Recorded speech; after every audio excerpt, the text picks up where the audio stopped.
క్రీస్తునందున్న ప్రియులకు ప్రేమతో వందనాలు తెలియజేయుచున్నాను. జూన్ నెల 16వ తేదీ 2024. ఈరోజు దేవుడు మనకు చేస్తున్న వాగ్దానం ఏమిటనగా, లూకాసు వార్త 1వ అధ్యాయం 50వ వచనం. ఆయనకు భయపడు వారి మీద ఆయన కనికరము తరతరములకు ఉండును. ఆమెన్.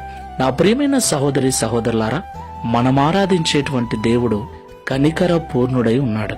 దేవుడు మన యొక్క స్థితిని చూసి కనికరపడే దేవుడై ఉన్నాడు.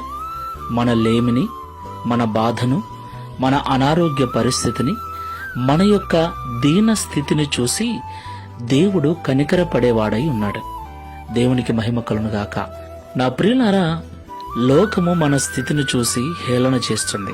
కొన్నిసార్లు మన అనుకున్న వాళ్లే మన పరిస్థితుల్లో మనల్ని ఓదార్చటానికి, తోడుగా నిలబడటానికి, ధైర్యం చెప్పటానికి బదులుగా మన స్థితిని గూర్చి 10 మందికి చెప్పి బాధ పెడుతూ ఉంటారు. మనందరికీ తెలుసు యోబు యొక్క పరిస్థితి. ఓదార్చటానికి వచ్చిన స్నేహితులే నోటి మాటల చేత బాధించారు. కట్టుకున్న భార్యనే మాటల చేత బాధించింది.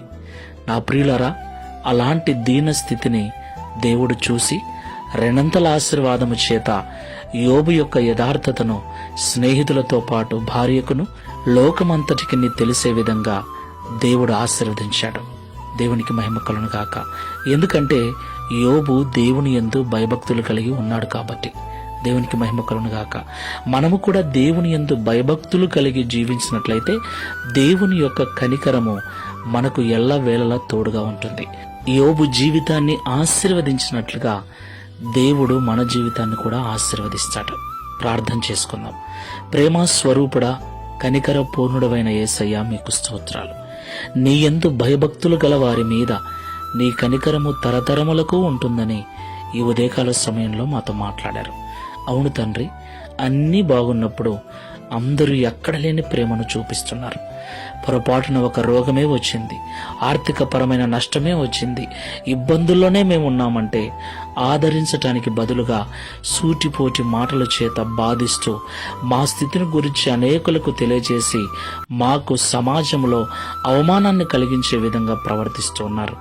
అయితే మా స్థితి ఎలాంటిదైనా మేము నీ యందు భయభక్తులు కలిగి ఉన్నట్లయితే నీవు కనికరము చూపించి యోబును ఆశీర్వదించినట్లుగా మమ్మల్ని ఆశీర్వదిస్తావని ఈ ఉదయకాల సమయంలో మాతో మాట్లాడినందుకు స్తోత్రాలు. ఈ ప్రార్థనలో ఏకీభవిస్తున్న వారు ఎవరైనా అలాంటి పరిస్థితుల్లో ఉంటే, వారి స్థితిని చూసి ఎగతాళి చేయబడుతూ చులకనగా చూడబడుతూ ఉంటే దయతో జ్ఞాపకం చేసుకోనండి. వారికి నీ యందు భయభక్తులు నేర్పించి నీ కనికరమును వారి మీద చూపించి వారి స్థితిని మార్చి సమాజంలో ఉన్నతమైన స్థానంలో నిలబెట్టుమని, తద్వారా ఈ దిన వాగ్దానము మా అందరి జీవితంలో నెరవేర్చి మీ నామమును మహిమపరుచుకునమని యేసు నామములో ప్రార్థిస్తున్నాము తండ్రి. Amen. Praise the Lord. God bless you.